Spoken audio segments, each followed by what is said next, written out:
You know that nauseatingly sweet feeling people talk about when they find the one? That sticky, syrupy nonsense that makes you believe in fate and trust fall into a sea of wedding invitations, cake tastings, and matching bathrobes? Yeah, I had that. Her name was Elise. Blonde, with the kind of smile that made grown men dumb and old women say she's a keeper. She worked in PR for the city, had a little French bulldog named Cosmo, and drank oat milk lattes like they were spiritual fuel. The first time I met her, she was shouting at a barista for getting her order wrong. I should have taken that as a sign. Instead, I thought, wow, a woman who knows what she wants. Jesus, I was stupid. We dated for a year and a half. I was all in. The kind of in where you cancel guys' trips, stop watching football because she says it's too toxic, and learn the difference between taupe and beige because that's going to be important for the table linens. Marriage was the next logical step. At least I thought it was. Elise said yes before I even finished the proposal. Cried, screamed, posted it on Instagram with a filter that made me look like a wax sculpture. I said yes. I should have added I said yes to two men but only one knows. Would have been more honest. We planned the wedding ourselves. Correction, she planned the wedding. I nodded and handed over my credit card like a good little fiancé. We booked the venue 6 months out. Some ridiculously overpriced barn that was trying way too hard to be rustic chic. The kind of place where the wine is organic but the water tastes like hay. Her family loved me. Mine tolerated her. My mom once called her an emotional python in a sundress, but I chalked that up to maternal jealousy. Turns out it was maternal intuition. Moms are scary like that. The weird thing started a month before the wedding. Elise got cagey. Her phone was surgically attached to her hand. She'd leave the room to take calls. Said she was finalizing details with the mayor's office. At the time, that didn't raise red flags. She worked with City Hall, so dealing with the mayor wasn't unusual. The mayor, by the way, was a walking cliché. Mayor Bradley Harper, slicked back salt and pepper hair, a jawline like a GQ model, and a handshake that made you feel like you just signed away your soul. He was married with 2 kids, but hey, so were most sociopaths. Elise said she was meeting him for campaign coordination stuff. They were planning a charity gala, something about saving urban trees. She loved trees. Said they had healing energy.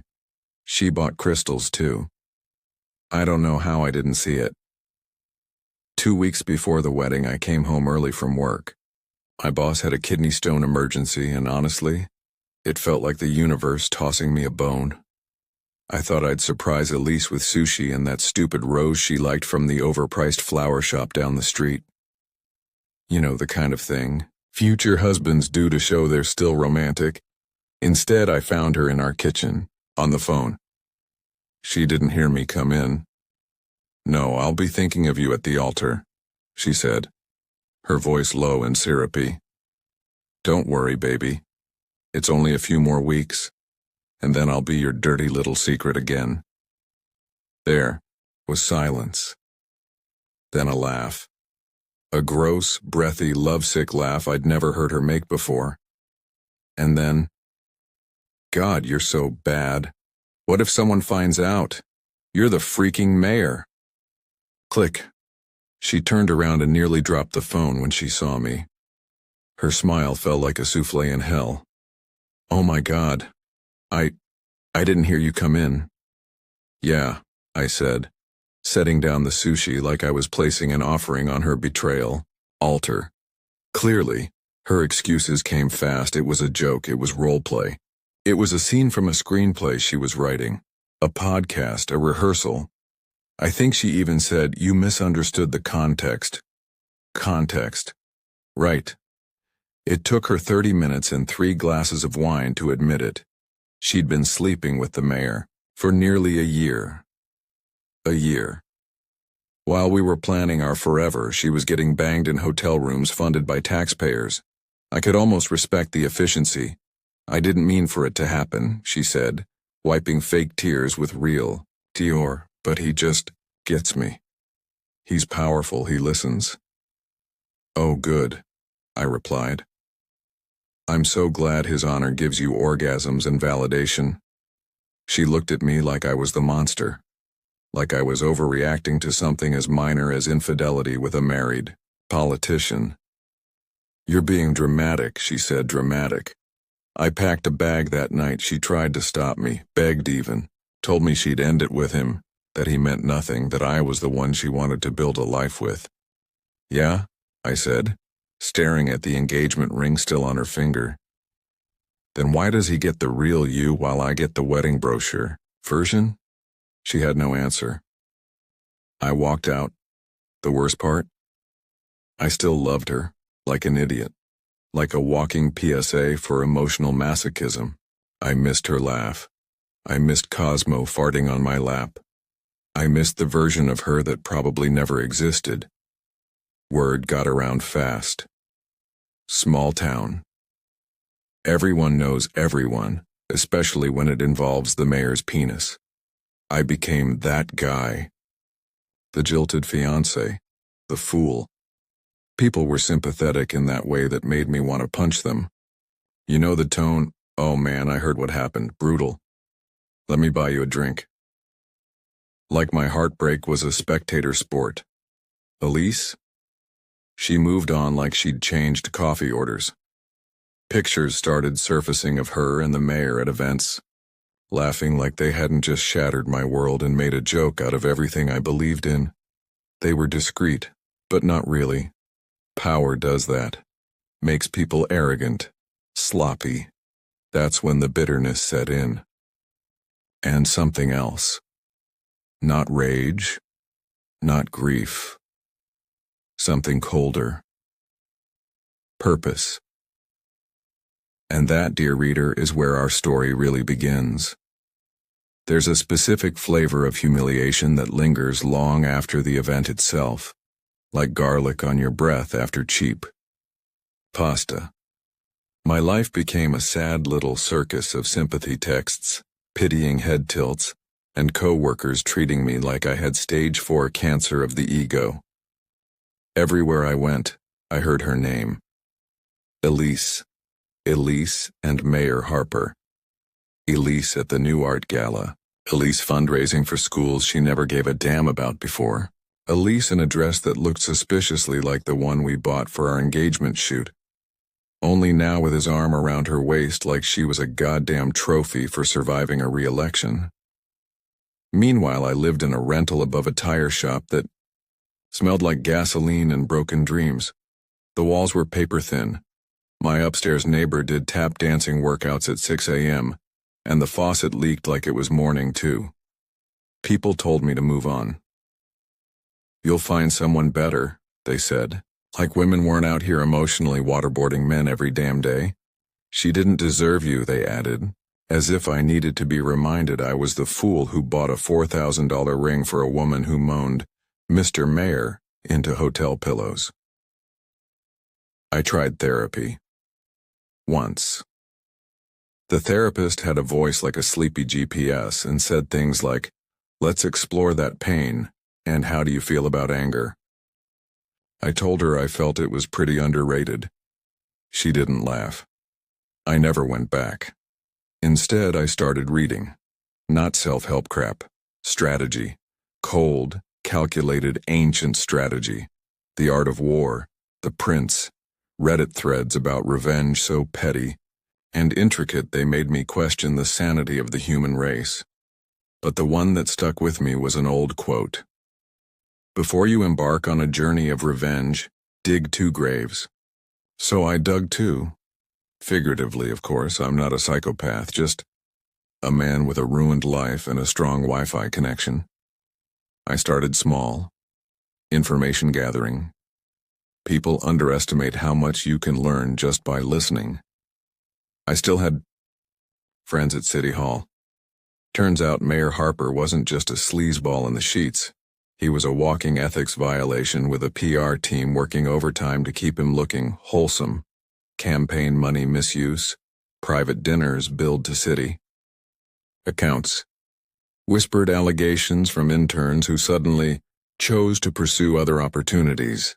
And Elise? She was in deep.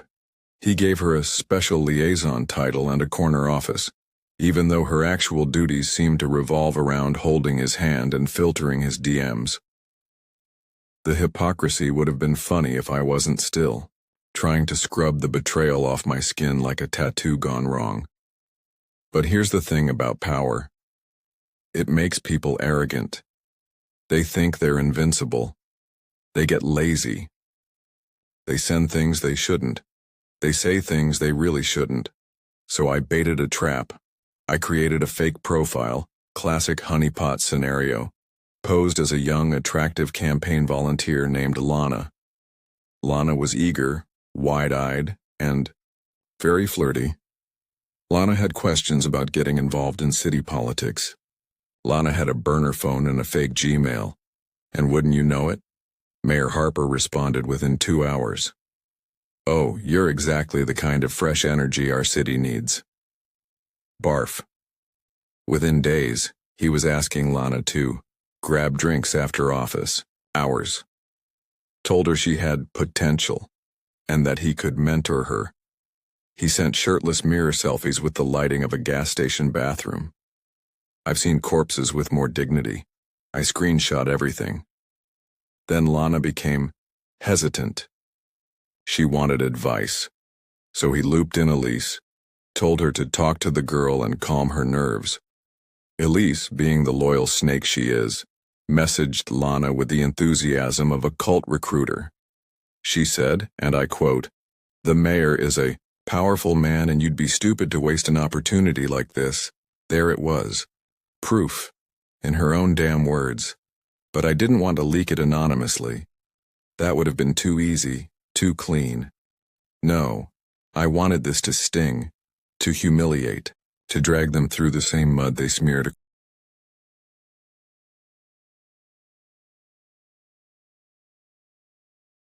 You see, the mayor was planning a big press event, a family values town hall. Can't make this up. He was going to talk about restoring moral leadership and strengthening our communities. Elise would be seated front row like a Stepford. Barbie cameras, reporters, live-streamed, perfect. I reached out to a local independent journalist, one of those hard-nosed types who gets high off scandal and wears corduroy in July. I gave him everything. The messages, the emails, the selfies, the fake identity, the web of manipulation. He nearly cried from excitement.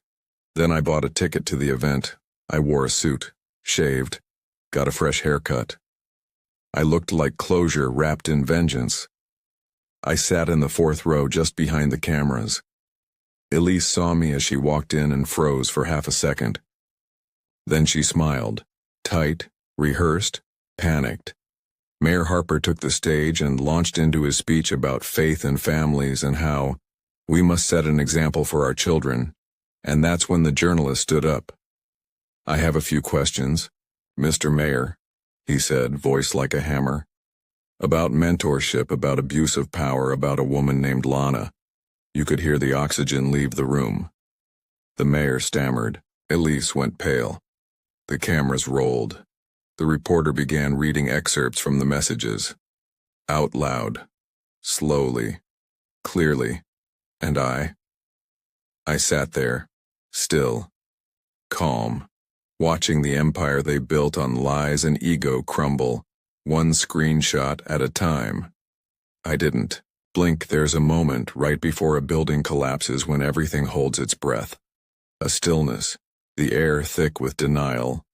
Then the crack, the groan, and finally, boom, dust, screaming. Chaos. That's what it felt like watching Mayor Harper stumble over his own tongue as the journalist read his filthy DMs aloud to a room full of families, journalists, donors, and one very smug ex-fiancé. In a navy blue suit. "I believe our young volunteers are the heartbeat of civic engagement," he muttered, voice dry and cracking. The journalist didn't even blink. "You said," and I quote, "I could give you a private tour of my office, no clothes allowed." Gasps, real ones. People covering their mouths like this was a funeral for decency itself. Elise? She looked like someone had dropped her into a bathtub full of ice.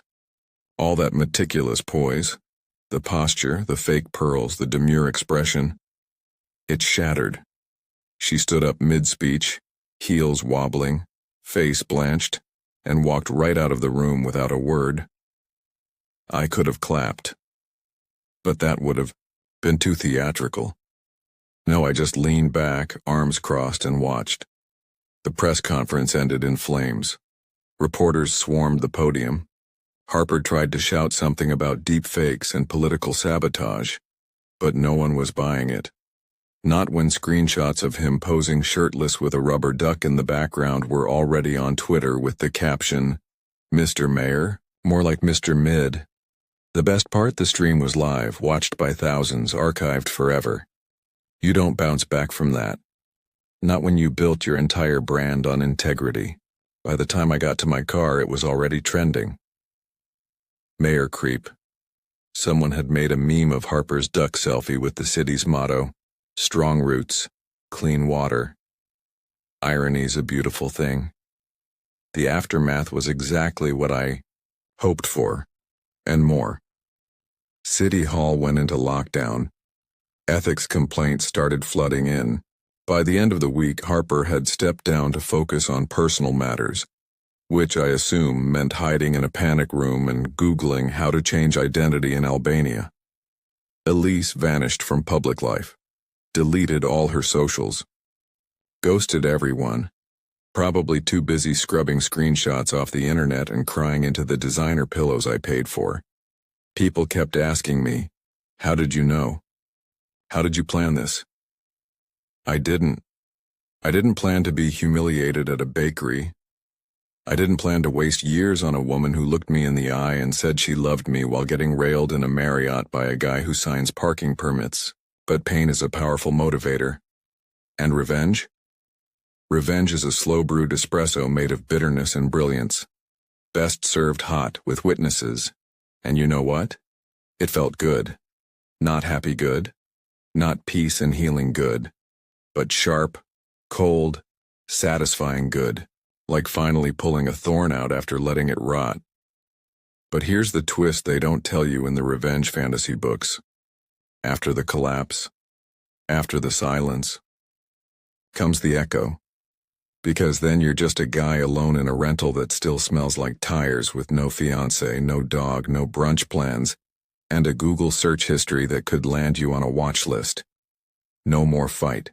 No more mission. Just quiet. I thought revenge would heal something. Maybe it did. Or maybe I'm just numb now.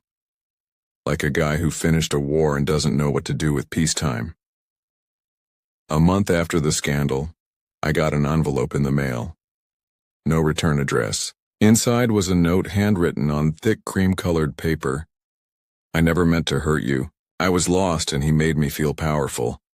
I know I can never take back what I did. I just hope you find someone who deserves the kind of love you gave me. E." I stared at it for a long time. Then I folded it neatly and used it to light the trash fire behind the tire shop. Perfect kindling. That night I finally boxed up the engagement photos. Burned them too. Along with the invitation samples, the guest list spreadsheet, and the hideous fake wood cake topper that said, "Forever. Starts now." Forever started. It just wasn't with her. People think vengeance is a destination. It's not. It's a detour. A necessary one, maybe. But eventually the road ends and you're left with nothing but smoke and the question, what now? So I started rebuilding. Quietly. Not in the Instagram-worthy, clean-slated kind of way. More like adding bricks back into the foundation, one resentment at a time. I got a dog. A rescue mutt with one eye and a crooked tail. Named him Mayor. Fitting, really. He drools, humps furniture, and barks at invisible threats. A perfect metaphor. I started freelancing. Left my soulless finance job. Wrote a few op-eds about corruption, even published a short piece titled, Sleeping with power, when mayors date your fiancé. It got shared. A lot. Turns out I'm not the only one with a horror story dressed as romance. As for Elise, I don't know. Don't care. She's probably somewhere reinventing herself as a life coach or a crystal healer. Let her. Because me? May be bitter. I may be alone, but I've got my dignity back and a one-eyed dog who doesn't lie. That's something.